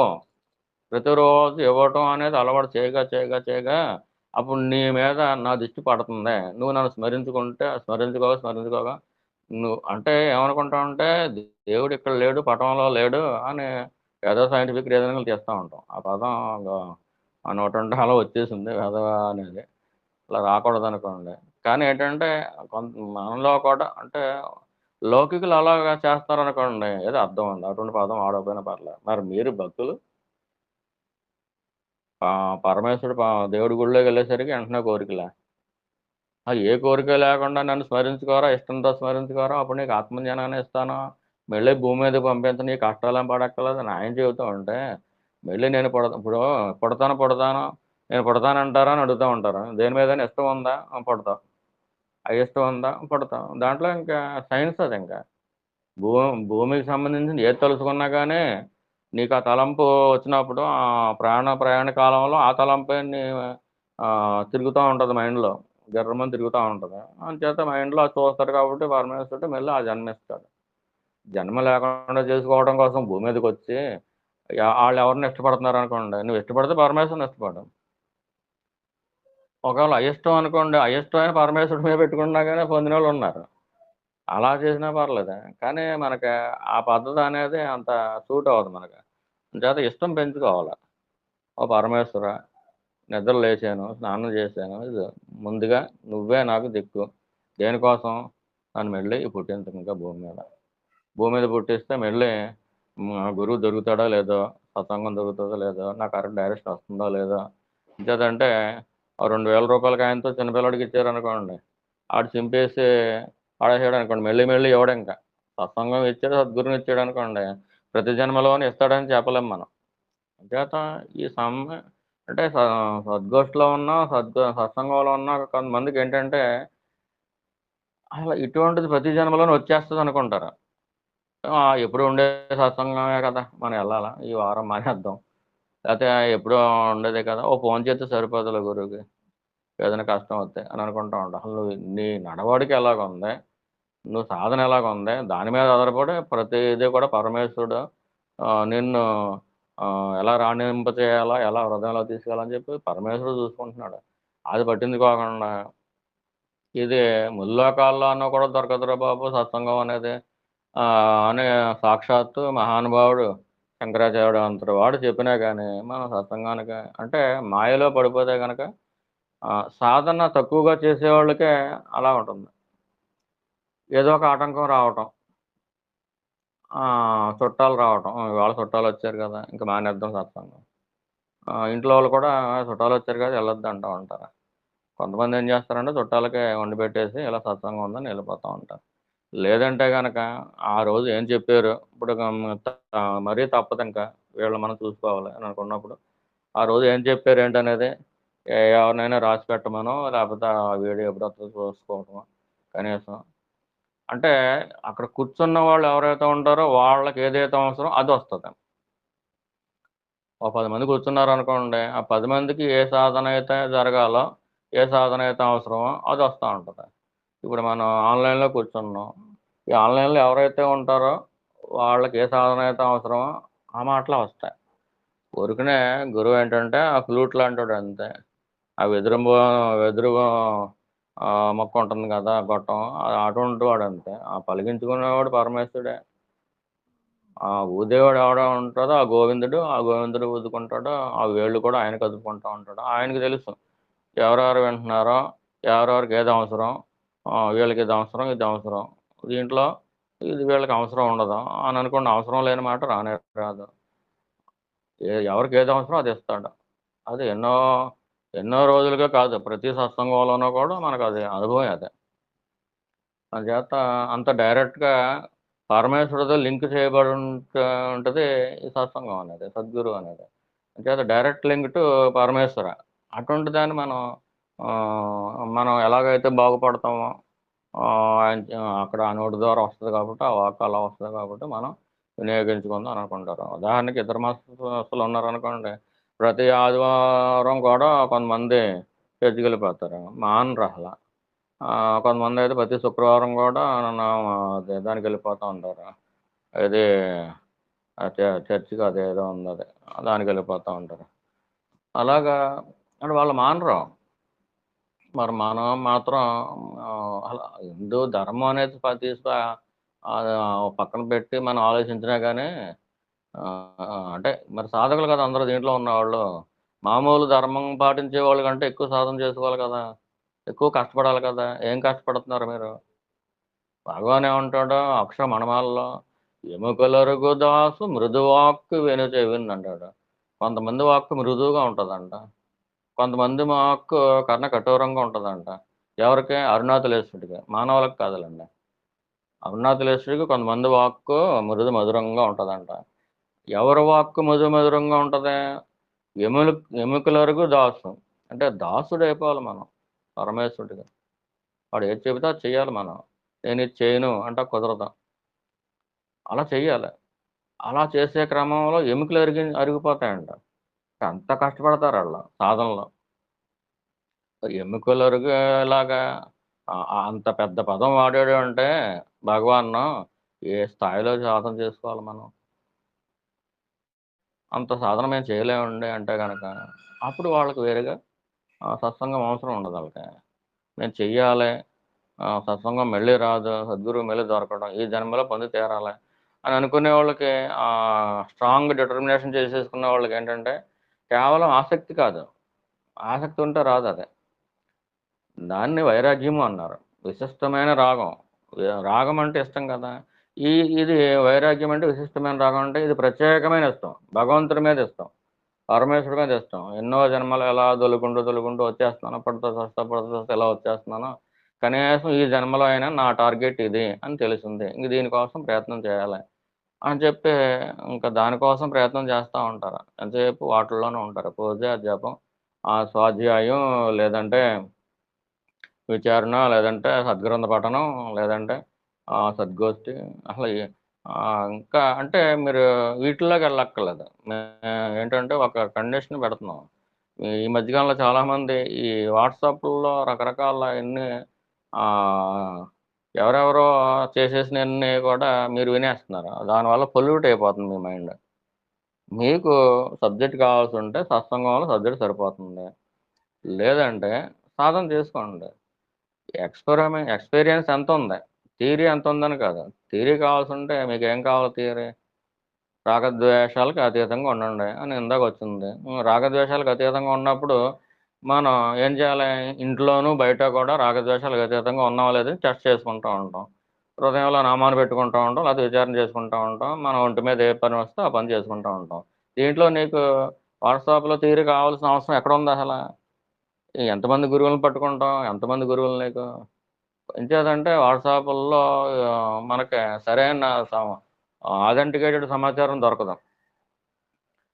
గురువు సద్గురువుని నువ్వు ఎంచుకున్నప్పుడు ఈశ్వరుడే నీకు ఎంచి ఇచ్చినప్పుడు అంతవరకు చేసుకుంటే సరిపోదు. అసలు దానికే టైం సరిపోదు. నువ్వు నిజంగా సాధన చేసుకోవాలనుకుంటే. ఇంకా వాట్సాపుల్లో ఇది ఇది వినేసి ఒక్కొక్కడేమో ఒక పూజ చేయమంటాడు. ఇంకొకడేమో అలా కాదు ఇలా చేస్తే సరిపోద్ది అంటాడు. ఇంకొకళ్ళేమో ఎక్కడెక్కడికో లోకాల్లోకి వెళ్ళి వచ్చేద్దాం అంటాడు. ఇవన్నీ మొత్తం బుర్రంతా పాడైపోద్ది. మైండ్ ఏమో పొల్యూట్ అయిపోద్ది. అంచేత ఆటికి కూడా దూరంగా ఉండాలి. లోకానికి ఎంత దూరంగా ఉండాలో లోకంలో ఉన్నా గానీ ఈ వీటిల్లో అంతకంటే ప్రమాదకరమైనయి. ఈ వాట్సాప్‌లో వచ్చే సబ్జెక్టులు గట్రా ఇటువంటివన్నీని అన్నీ మనం వినక్కర్లేదు. మన సాధన అది మనం చేసుకుందాం. దానికోసం మన సమయం అంతా కేటాయిద్దాం. మన ఒంటి మీద ఏ ప్రారంధం అయితే ఉందో ఇప్పుడు బతుకు తెరువు కోసం ప్రతి ఒక్కళ్ళు ఏదో పని చేసుకోవాలి తప్పదు. ఆ పని చేసుకుంటూ ఇది నియమించుకుంటూ రావాలి సాధనని. రెగ్యులారిటీ ఉండాలి. అయిపోయింది. పొద్దున్నుంచి కృషి చేస్తుంటే సాయంత్రానికి అయిపోయింది. ఎక్కడ టైం ఉంటుంది? అలా కాకుండా ఏదో చిన్నపిల్లలు ఏదో చేశారు అంటే పోనీ ఆళ్ళు తెలియక చేశారు. లౌకికులు ఏదో చేశారంటే తెలియక చేశారు. లౌకికులు ఎంత వింటున్నారో వాట్సాపుల్లో అది ఇది అని సాధకులు కూడా అలా వినేస్తున్నారు అని చెప్పి మాకు అనిపిస్తా ఉంది ఈ మధ్య కాలంలో. అలాగైతే గనుక పాడైపోతారు. అట్ల జోలికి వెళ్ళక్కర్లేదు. మీకేమైనా సబ్జెక్ట్ కావాల్సుంటే సత్సంగంలో సబ్జెక్ట్ సరిపోతుంది. అంతకుమించి సబ్జెక్ట్ అవసరం ఉండదు. ఆ వారం అంతా మీరు చేసుకున్నా కానీ ఇంకా మిగిలిపోద్ది. ఏదైతే సారాంశం ఉందో పూజ, జప, ధ్యానం ఇవి అయితే ఇప్పుడు ఎంచేతంటే కొంతమంది పూజ చేయరు.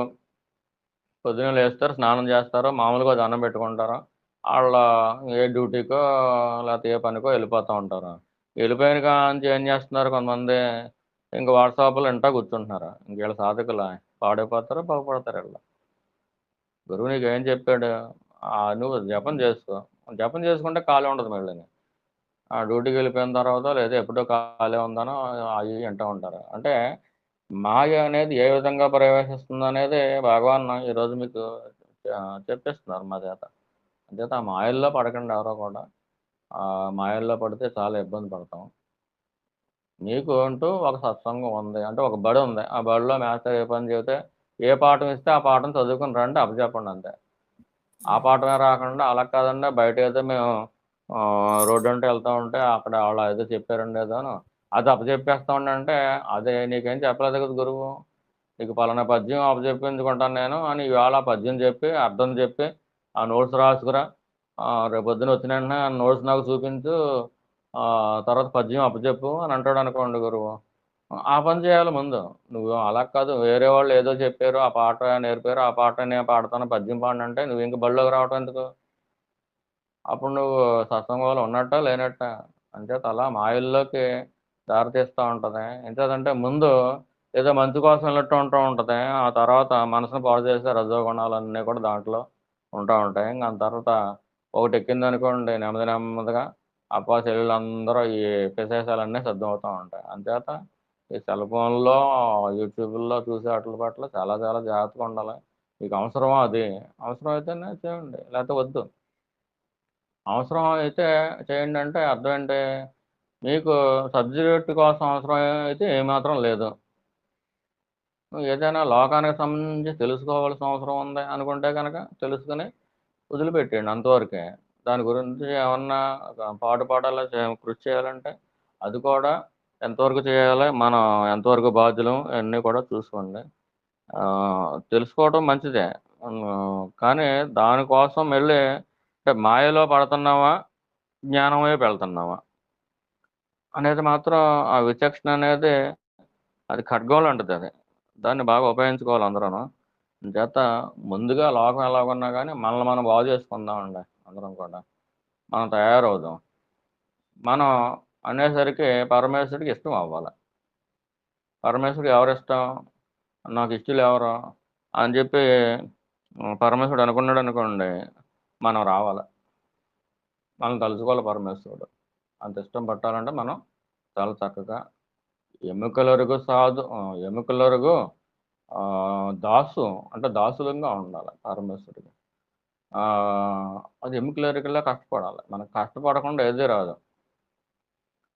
వ్యవసాయం చేయకుండా ఈ ధాన్యం రాదు. అలా కష్టపడకుండా సాధన మాత్రం ఎట్టి పరిస్థితుల్లోనూ అభివృద్ధిలోకి వెళ్తాం. మీరేదో కొంతమంది ఏదో రకరకాల అనుభూతులేదో చెబుతా ఉంటారు. అది మీరు కష్టపడితే వచ్చిందా, గురువిస్తే వచ్చిందా? అదొకటి చూసుకోండి. చూసుకొని ఇక మీదట చాలా చక్కగా కష్టపడి సాధన చేసుకోవాలి. కష్టపడి, ఇష్టపడి సాధన ఇష్టం అంటూ ఉంటే సాధన ఇష్టం అవ్వాలి మీకు. ఇష్టం అంటూ ఉంటే గనక పరమేశ్వరుడు ఇష్టం అవ్వాలి. అలాగే మీకంటూ ఒక లైఫ్ ఉంటుంది. ఏదో ఒక ప్లానింగ్ యేసుకుంటారనుకోండి, దాని ప్రకారం వెళ్తా ఉంటారు. అదే ఓకే. వన్స్ ఒకసారి ప్లాన్ యేసుకున్న తర్వాత అలాగ వెళ్ళండి సంతోషం. డెవలప్ అవ్వండి. వ్యావహారికంగా కూడా మనం డెవలప్‌మెంట్ చూపించాల. కానీ సా సత్సంగం దొరికింది కాబట్టి మళ్ళీ జన్మ లేకుండా చేసుకోవాలి. దీన్ని దాన్ని జోడించుకొని ఎదరికెళ్తా ఉండాలి. అది మనం చేయవలసిన పని. దేనికి అంటుకోకూడదు. అదొకటి. డిటాచ్‌మెంట్ అనేది బాగా ప్రాక్టీస్ చేయండి. ఇష్టమైతే బాగా పెంచుకోండి అందరూ కూడా.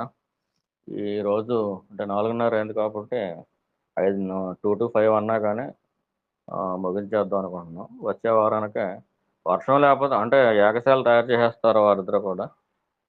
వచ్చే వారానికి వర్షం లేకపోతే కంపల్సరీ మనం పెట్టుకోవడం అనేది అలవాటు చేసుకుందాం వారానికొకసారి. అదేంటంటే సాధన ఒక వారం రోజుల పాటు మీరెలా చేస్తారు, ఏంటి అనేది ఈ వారం నుంచి మొదలుపెట్టండి. ఒకవేళ ఆల్రెడీ చేసుకుంటూ ఉన్నవాళ్ళు చేసుకోండి.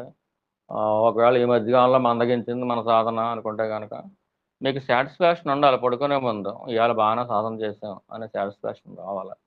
దానివల్ల గర్వం రాకూడదు గానీ మనసు నిర్మలంగా తయారైపోతుంది ఈ సాధన బాగా జరిగితే. చేత నిర్మలంగా అంటే నిర్మలం అంటే మాలిన్యమే రహితం.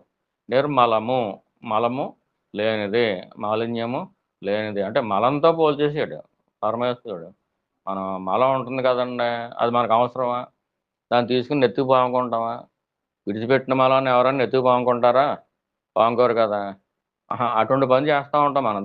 అంటే విడిచిపెట్టిన లోకానికి సంబంధించింది మనసులో పెట్టుకోవటం ఎటువంటిదంటే మలాన్ని తీసుకొచ్చి మనం విడిచిపెట్టిన మలాన్ని తీసుకొచ్చి మన నెత్తికి పాముకుంటే ఎంత చండాలంగా ఉంటుందో, అలాగే లోకం తలంపులన్నీ మన మనసులోనే తిష్టేసి కూర్చుంటే అలా మనం పెట్టేసుకుంటూ ఉంటాం. మనకు తెలీదది. అది అది మలమన్న సంగతి మనకు తెలీదు. నిర్మలము అంటే మలము రహితమైంది, మలము లేనిది. అంటే మనం లోకానికి సంబంధించిన మలం ఏమైనా పెట్టుకుంటున్నామా? ఒకటే బండ గుర్తు. మన మలం మనం విడిచిపెట్టేసిన దాన్ని మనం పాముకుంటే ఎలా ఉంటుంది? ఎంత అసహ్యంగా ఉంటుంది? అది మనకు తెలుస్తుంది. కానీ మన మనసులో పరమేశ్వరుడికి సంబంధించిన థాట్స్ కాకుండా, సత్యానికి సంబంధించిన ఈ తలంపులు కాకుండా, అసత్యానికి సంబంధించింది, లోకానికి సంబంధించింది, రజోగుణానికి సంబంధించింది ఇటువంటివన్నీ కూడా రకరకాల లోక తలంపులు కానీ, శాస్త్ర తలంపులు కానీ, ఇటువంటి దేహ తలంపులు కానీ, మోహ తలంపులు కానీ, కామక్రోధాలు ఎటువంటి అషడ్వర్గాల తలంపులు కానీ ఏమన్నా ఉంటే కనుక అది ఈశ్వరుడికి ఎలా కనిపిస్తుందంటే ఎవరైతే మలం విడిచిపెట్టి దాన్ని నెత్తికి పాముకుంటారో అలా కనిపిస్తాడు ఈశ్వరుడికి. ఆ ముందుగా భక్తులందరూ అది గుర్తుంచుకోవాలి. మనం ఈశ్వరుడికి ఎలా కనిపిస్తూ ఉంటాం మనం? మన మలమే మనం విడిచిపెట్టిన దాన్ని మళ్ళీ మన మలమే కాదు పక్కింటి వాళ్ళ మలం కూడా తీసుకొచ్చి నెత్తికి పాముకుంటే ఎంత చండాలంగా అసహ్యంగా కనిపిస్తామో పరమేశ్వరుడికి మన రూపం అలా కనిపిస్తుంది మన మనసులో మలినం ఉంటే. అంచేత నిర్మలము అన్నాడు. నిర్మాలిన్యము అని కూడా అనలేదు. నిర్మలము అది మలంతో సమానం. లోకం తలంపు నీకు అనవసరం. ఇతరుల గొడవ నీకు అనవసరం. లోకం గొడవ నువ్వు పెట్టుకుంటే మలాన్ని మోసినట్టే. ఇతరుల గొడవలు నువ్వు నెత్తిమీద మోస్తే మనసులో మోస్తే కనుక ఆ మలం నీ మనసులో ఉన్నట్టే. అది ఈశ్వరుడికి కనిపిస్తుంది. నిన్ను ఈశ్వరుడు ఇష్టపడ్డు. ఇంక రాగద్వేషాలు ఉంటే ఇంకెలా ఇష్టపడతాడా? అరిషడ్వర్గాలు అంటే ఎలా ఇష్టపడతాడా? ఆడికి కనిపిస్తుంది. స్కాన్ చేసి చూస్తాడు. స్కాన్ చేసి చూస్తే ఇలా కనిపిస్తుంది. మలం కనిపిస్తుంది. అప్పుడే ఈడి పూజలు మనకెందుకులే అనుకుంటాడు. లేకపోతే ఈడికి ఏమి ఇస్తాంలే అనుకుంటా ఉంటాడు. అంచేత అంటే ఎవరు పూజ చేసినా కానీ నిర్మలంగా చేసుకుంటే తీసుకుంటాడు. అంచేత మీరు పటం ముందు ఒక్క పుష్పం పెట్టినా కానీ నిర్మలంగా ఓ పరమేశ్వర ఇదిగో ఇది నేను నా ద్వారా నువ్వే ఇచ్చుకుంటున్నావు. నీకో నమస్కారం. స్వీకరించు ప్రభు. నా లోపల ఏమన్నా ఉంటే మాలిన్యాలు తీసేయి. నా లోపల మలాన్ని తీసేయి. ఒకటే బండ గుర్తు అని ఎందుకు అంటున్నావు అంటే మీ మలమే మీ నెత్తి మీద పాముకున్నారా లేదా ఇవాళ? లేకపోతే ఇతరుల మలం నెత్తి మీద పాముకున్నారా లేదా అని పడుకునే ముందు ఒకసారి బేరీజు చేసుకోండి. ఏ ఒక్కళ్ళ తలంపు వచ్చినా కానీ వాళ్ళ మలం మీరు మనసులో మోస్తున్నట్టే. అంత కాఠిన్యంగా చెప్పాను అనుకుంటున్నారా కొంతమంది? అలా వద్దు. కాఠిన్యత అని అనుకో ఆ పదం నిజమైన అర్థం అదే మరి. నిర్మలము. మనస్సు నిర్మలంగా ఉందంటే నిర్మలము. అంటే నహి నీరు ప్లస్ మలము. నహి ప్లస్ మలము. అంటే మలం అంటే ఏంటి అది? మీకు తెలియనిది ఏముంది? దేహానికి సంబంధించిన మలం మీకు తెలుసు. అలాగే మనసుకు సంబంధించిన మలం కూడా అంతే దారుణం. మనకు తెలియట్లేదు. మలం వాసన వస్తుంది. మన ముక్కు తెలుస్తుంది. కానీ ఈ రాగద్వేషాలు అనేవి కూడా వాసన వస్తుంది ఈశ్వరుడికి. అటుంటోడిని ఆశీస్సులు ఇద్దామని అనుకున్నా కానీ పాపం ఆయన ఇవ్వలేడు. రాగద్వేషాలు ఉన్నవాడు ఇప్పుడు తిరుపతిలో దండం పెట్టుకున్నాడు అనుకోండి, ఈ నెత్తి మీద మలం పెట్టుకుని గుళ్ళోకి వెళ్తే ఎలాగైతే పక్కన ఉన్న భక్తులకు వాసన వస్తుందో దుర్వాసన, అలాగే రాగద్వేషాలతో నింపుకొని అరిషడ్ వర్గాలతో నింపుకొని పెద్ద తిరుపతి వెళ్ళి లేదా చిన్న తిరుపతి వెళ్ళి అక్కడ దండం పెట్టుకున్నా కానీ పరమేశ్వరుడికి మన రూపం అలా కనిపిస్తుంది. ఈడెవడ్రా బాబు ఇంత మాలం పెట్టుకుని వచ్చాడు అని చెప్పి ఆయన బాధపడతాడు. అందుచేత మనం అందరం కూడా మనసులో ఉన్న మలాలను తీసేసుకోవాలంటే ఎవరి తలంపు ఉండకూడదు మనసులో, పరమేశ్వరుడు తప్పించి. మీరు సాధన కోసం పుట్టారు అనేది మీకు ఒకసారి కన్ఫర్మేషన్ రావాలి. మన ఈ జన్మలో ఇంక ఇదే లాస్ట్ అండ్ ఫైనల్ జన్మ మనకి. అంచేత భౌతికంగా ఎలాగున్నాక సాధన కోసం పుట్టాం కాబట్టి సాధన సాధన సాధన. భౌతికంగా మీ ఒంటి మీద ఏదైతే ఆహారం ఉండడం వల్ల నడుస్తూ ఉంటుంది. దానికి దీనికి సంబంధం ఏమి లేదు. మీరు లోపల హృదయంలో పరమేశ్వరుణ్ణి అంటే ఆ మలం అంటుకోకుండా ఉండటం కోసం నిరంతరం కూడా పరమేశ్వరుడు తలంపుతూ ఉండండి. పరమేశ్వరుడికి ఇవ్వండి. లేకపోతే కృష్ణార్పణం, రామార్పణం, శివార్పణం ఇలా అనేది అందుకనే అలాగా ఆయన స్మరించుకుంటాం మీరు చేస్తున్నారనుకోండి, అప్పుడు మలం అనేది తీసివేయబడుతుంది. చేత ఒంటి మీద నెత్తి మీద మలం గుర్తుపెట్టుకోండి బాగాను. అలాగే మనసులో మాలిన్యం ఎటువంటి మాలిన్యమైనా సరే, ఎంత చిన్న మాలిన్యమైనా సరే అది మలమే. అటువంటి తలంపు కూడా ఇప్పుడు మీరు మహా పవిత్రులు అయిపోయారు అనుకోండి, పరమ పవిత్రులు అయిపోయారు అనుకోండి, ఒక్క చిన్న మోహం తలంపు కూడా భరించలేరు మీరు. తలపోటు వచ్చేస్తుంది. ఒక్క చిన్న స్వార్థం తలంపు కూడా మీకు నెత్తి మీద ఆ తలంపు వస్తే చాలు తలపోటు వచ్చేస్తుంది. అంచేత దాన్ని తీసేసుకుంటారు. ఆ తలంపు మార్చేసుకుంటారు, లేకపోతే విచారణ చేసుకుంటారు, లేకపోతే నామం చేసుకుంటారు.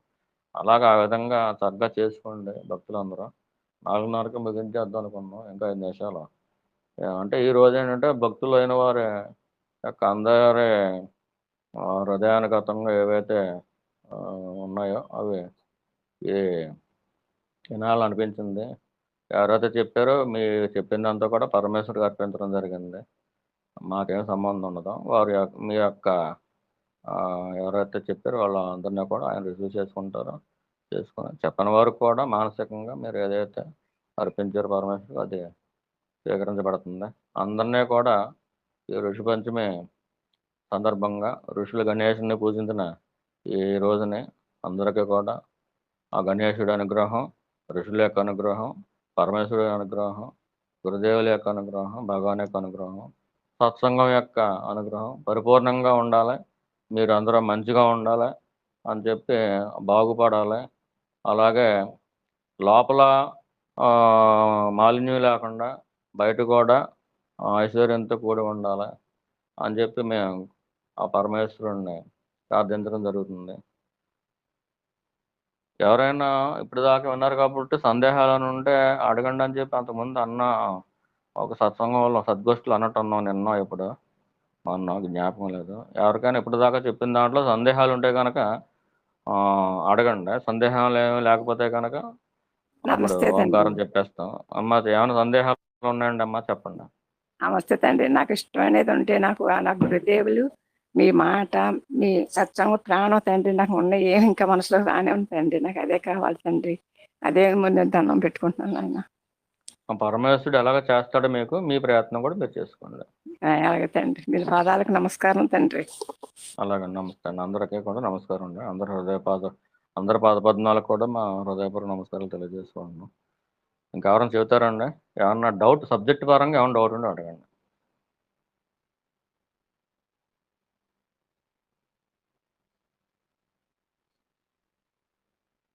సరే అండి, సంతోషం. వచ్చే ఆదివారం కుదిరితే కనుక వాతావరణం అనుకూలిస్తే యాగశాలలోనే మనం 2 to 5 సత్సంగం పెట్టుకుందాం. సత్సంగం అనేది ఎంతసేపు జరిగితే అంతసేపు కూడా పరమేశ్వరుడు యొక్క అనుగ్రహం మన మీద పూర్తిగా వర్షిస్తుంది. అందరు దేవతల యొక్క అనుగ్రహం పూర్తిగా వర్షిస్తుంది. ఆ వారం అనే కాదు, రాబోయే రోజుల్లో కూడా అది సంవత్సరం అనండి, ఇంకో సంవత్సరం అనండి, 10 ఏళ్ళు పోయిన తర్వాత అయినా సరే మనకి ఏమన్నా ఆటంకాలు ఉన్నా, బాధలు బందీలు ఏమైనా ఉన్నా, దుఃఖాలు ఉన్నా కానీ తీసేస్తుంది సత్సంగం అనేది. అందుచేత ఒక్క సత్సంగం అయినా సరే మనకి ఎంతో వాల్యుబుల్. అటువంటిది వారం వారం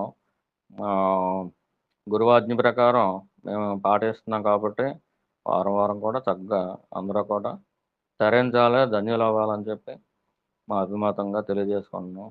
ఇంకొకసారి అందరూ కూడా నమస్కారాలు తెలియజేస్తూ ఓ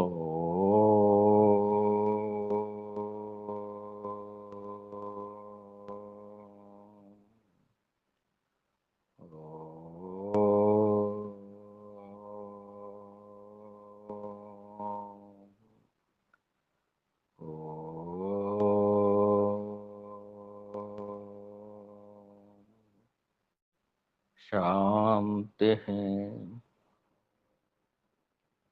శాంతి శాంతి.